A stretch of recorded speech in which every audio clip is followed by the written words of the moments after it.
네, 반갑습니다. 오늘은 이사야 두 번째 이야기를 시작하도록 하겠습니다. 우시아의 손자여 요담의 아들인 유다의 아하스 왕 때에 아람의 르신 왕과 르말리아의 아들 이스라엘의 베가 왕이 올라와서 예루살렘을 쳤으나 능히 이기지 못하니라. 어떤 사람이 다윗의 집에 알려 이르되 아람이 에브라임과 동맹하였다 하였으므로 왕의 마음과 그의 백성의 마음이 숲이 바람에 흔들림같이 흔들렸더라. 아하스 왕이 하나님을 믿는 믿음도 없지만 용기도 기백도 없어요. 아람 왕 르신과 북왕국의 베가 그 큰 나라 둘이서 동맹을 했는데 그 얘기를 듣자 아하스 왕과 백성들의 마음이 살림이 바람에 흔들림같이 사시나무 떨듯이 떨었다는 거죠.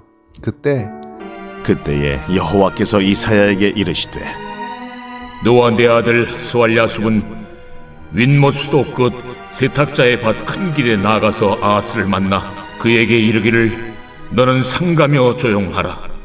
르신과 아람과 르말리아의 아들이 심히 노할지라도 이들은 연기나는 두 부직갱이 그루터기에 불과하니 두려워하지 말며 낙심하지 말라.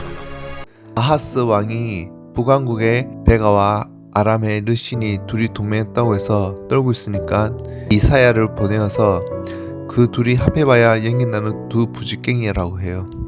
부직갱이란 북아궁이에 불을 뗄 때 불을 헤치거나 끌어내거나 걷어 놓거나 하는 데 쓰는 가르스남 막대기예요. 그런데 그 부직갱이는 불을 뒤집다가 꺼내면 끝부분에 타다 말아서 연기가 좀 나요.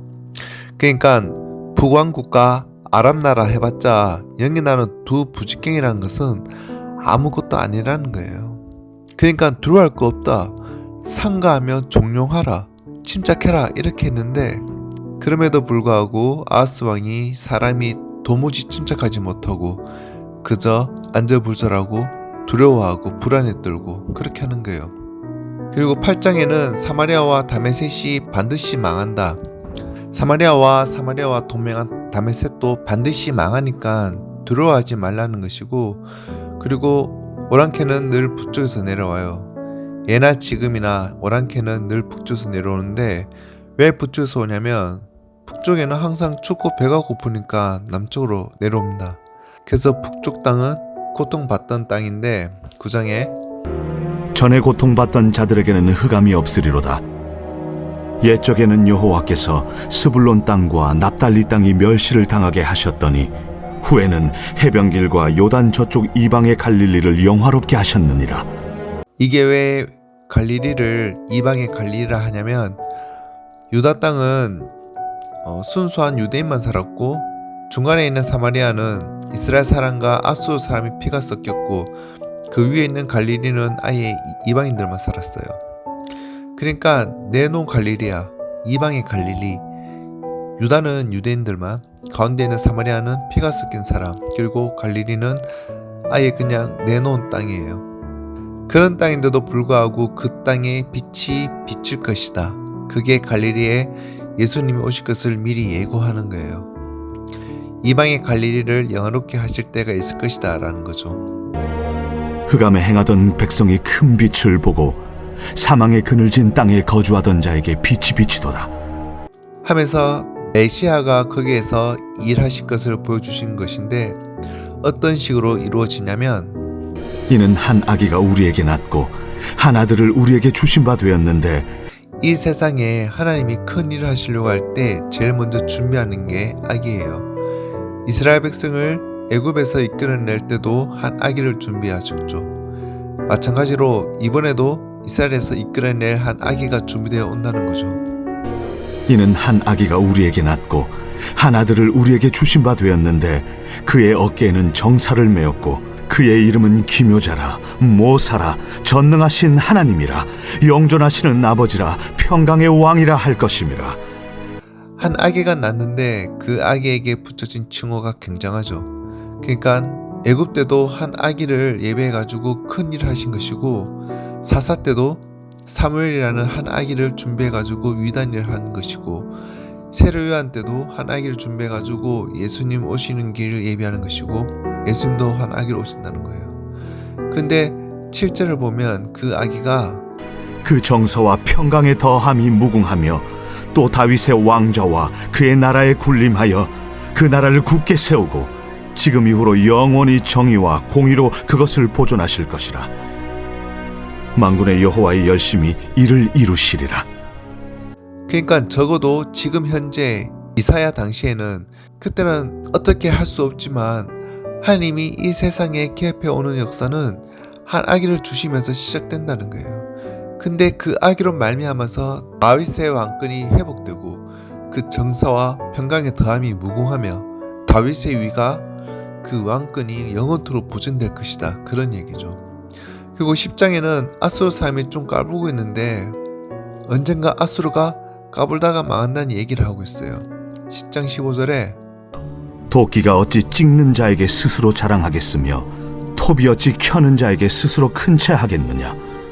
이는 막대기가 자기를 드는 자를 움직이려 하며 몽둥이가 나무 아닌 사람을 들려 함과 같음이로다.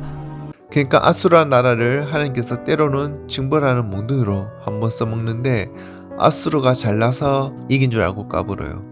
지난번에 요나가 가서 전도했더니 회개했었죠. 회개했기 때문에 그때 40일만 지나면 사라질 뻔한 그 아수르가 그 이후로 역사가 150년간 더 이어지거든요. 그러면서 이것들이 까불면서 교만해요. 교만과 거만은 멸망의 선봉이에요. 까불다가 다 망해요. 역사적으로 까불던 곳은 다 망했어요. 아수르가 그랬고 신바벨론, 알렉산더, 페르시아, 로마 큰 소리 치다가 다 망했어요. 하여튼 교만한 마음은 멸망의 선봉이에요. 그래서 항상 조심해야 합니다. 우리가 항상 두려움과 떨림으로 겸손해야 돼요.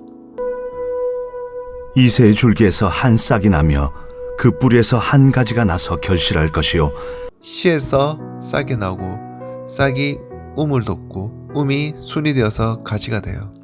가지가 나야 꽃을 피우고 열매를 맺는 거죠. 그의 위에 여호와의 영 곧 지혜와 총명의 영이요 여호와의 신이 곧 성령이죠. 성령이 뭐냐면 지혜와 총명이에요. 모략과 재능의 영이요 지식과 여호와를 경외하는 영이 강림하시리니. 우리는 이제껏 한국교회가 성령의 은사하며 방언 은사 하나만 있는 것으로 그렇게 조숙하게 했어요. 성령은 지혜와 총명의 신이요 모략과 재능의 신이요 지식과 여호와를 경외하는 신이다 해요. 그리고 성령의 은사가 9가지만 있는 게 아니에요.